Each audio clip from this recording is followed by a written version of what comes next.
I answered the first video of The Amazing Atheist point by point, and that ended up being a two-parter with the most important stuff said in the second part, so I'm going to address the most important stuff he said up front and the less important stuff in the second part. First, the most important thing he said was actually at the very end of his video, and that had to deal with regulations. The term regulation is a loaded word that assumes the very thing it should be trying to prove. What we know is that all state laws against certain action are controls. That is what we know about them. To regulate implies that the control keeps something regular, such as a regular standard of quality. But to just impose a control and then call it a regulation is dishonest.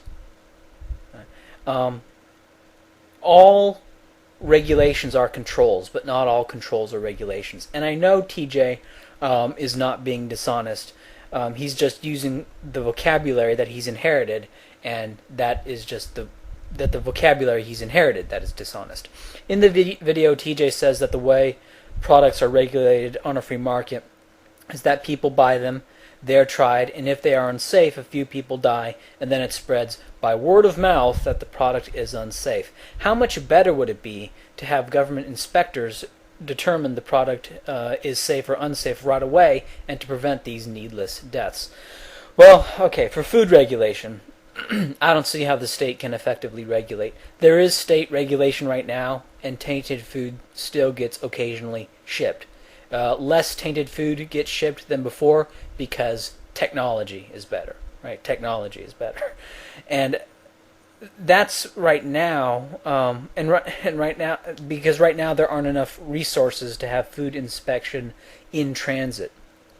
And I'm not sure how you would do it. Like, would you shine a special beam on boxes of frozen food?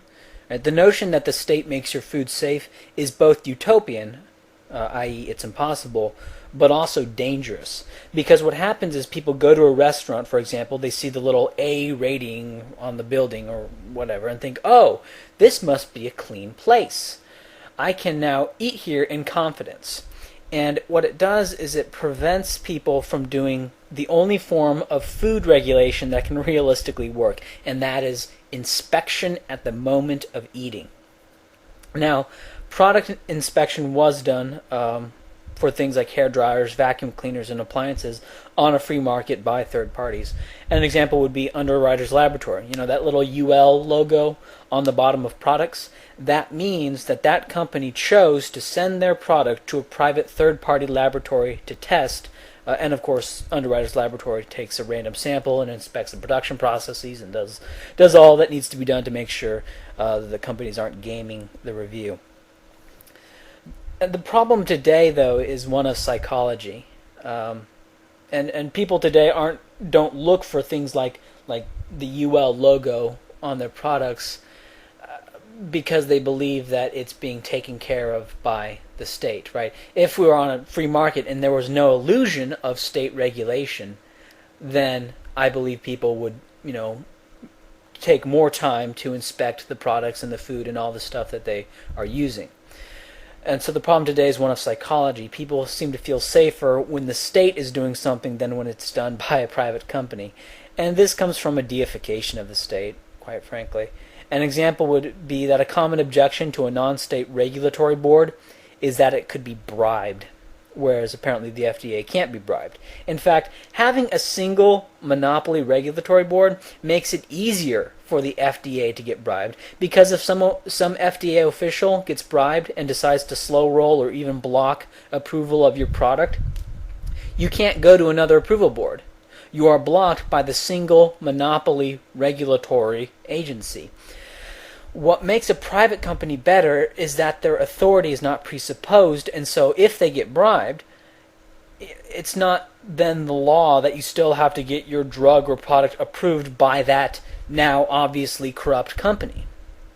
The FDA is just a company. State programs aren't above the problems of human action. It's just a company that has been granted a monopoly. Right? It has presupposed authority, and presupposed authorities, as any anti-statist knows, leads to abuse. An example I just read about was when this smaller drug company, Amphistar, like they're like a generic drug company. You know, they're like those little bottles that right next to the name brand. It's like, hey, buy me, I'm cheaper and the same thing. Amphistar developed a generic blood thinner. They filed for petition in 2003 and they'd done everything the FDA wanted them to do by 2007. That year, Janet Woodcock, the head of the FDA Center for Drug Evaluation and Research, put Amphistar's product on hold, even though Amphistar was like all ready to go and had done everything the FDA had asked, and chose to fast track the blood thinners of two of Amphistar's much larger competitors, Aventis and Sandoz. Now, to me, I don't need any direct evidence. To me, it's obvious that Janet Woodcock got bribed by the bigger companies, right? And this happens all the time. It's not, I mean, it's not some grand charge. And in response, Amphistar hired a private investigator who used the Freedom of Information Act to get access to all of Woodcock's emails, phone calls, etc., to try to find the bribe and say, look, she got bribed.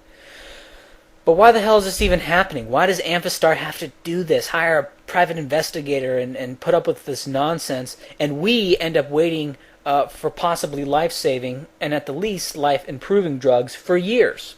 Well, it's because there is no alternative. The state controls your medicine, or as TJ would say, it regulates it. In response to the comment I know all will get about Upton Sinclair's The Jungle, I'm going to link to a video in the description on that, on the stupidity of that. Just a few key points. One, Upton Sinclair never claimed his depiction of the packing houses were accurate. It was a fiction novel after all, and Upton Sinclair was a prolific fiction writer. He wrote over 150 fiction novels, if I recall correctly. Two, there was in fact what we call in the United States state level, right? Because originally you had the 50 states, and they were originally, more or less sovereign states, and that's why they have the term states, but they're actually just provinces. At that level of the Chicago packing houses, right? You had Illinois, a regulatory board. So, if the situations were as bad as Sinclair portrayed them, then obviously the regulation didn't work. So it's a double bind. Either the regulation didn't work, or Sinclair's full of shit. Three, the largest packing houses in Chicago actually had tours, and thousands of visitors came in each year. Why was it that some fiction novelist who had clear political axe to grind, right? Upton Sinclair was an avowed socialist, and at the time, socialist didn't mean like middle of the road like it does today. No, back then, socialist meant, state control, means of production, and of course, the state is the vehicle through which the workers manifest, and so it's like some Hegelian nonsense that the workers are actually owning it through the state, right? That's what it meant back then. Four, Upton Sinclair actually opposed the legislation that was passed as a result of his book. He actually opposed that legislation because he saw it for what it really was, a boon to big business to shut out their smaller competitors, right? To make it harder for new firms to enter the market, and this then allowed the existing packing houses to cartelize. Right, and this is a really old game. Happens across just about every industry. Right, firm lobbies the state to impose regulations that make it harder to enter the industry. And if you make it harder to enter the industry, what does that do? Well, it helps the incumbents, right? And the bigger companies tend to be the incumbent ones, right? And of course, your teachers didn't tell you this because your teachers are retarded. Then TJ just offhand said that we need financial regulation. And the idea that loans, stocks, and such can be regulated by the state is utopian. And it is utopian a priori.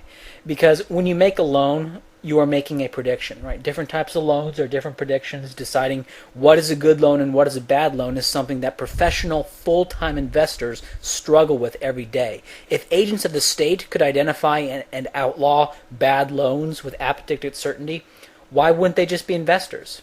If a junk bond is being given AAA ratings, which is what was happening with the subprime bundled loans, how are agents of the state to know that they are way overvalued any more than the market players themselves? The truth is, agents of the state did not know. Why would they? They're just humans like you and me. In fact, Ben Bernanke, the chairman of the Federal Reserve, was cheering on the housing bubble louder than anyone else. The Austrians were saying it was going to fail long before anyone else, and the Austrians are against financial controls entirely, right? They were saying that there's going to be a bust before it was cool. I have 2 videos in the description where I explain the housing bust and the business cycle in more detail. Click on those links if you want to understand more about this. And I know there are many out there who blame the current crash on too little regulation. Just a quick chart here is the growth in the size of the Federal Registrar, right? And that's just the federal regulations. And what people need to know is that every round of new regulations comes with the promise that all of the old problems will go away. And of course, they never do. They just get worse because all the regulations are lobbied for by the firms that are to be regulated, right? And this shuts out competitors and allows them to cartelize. This happens, and this, of course, also happens in the banking industry where they get regulations, which gives them special privileges, like the FDIC, which is a bailout guarantee. They get a special low-rate loans from the Fed. I'm running out of time, but that's the end of this video, just responding to TJ on regulations.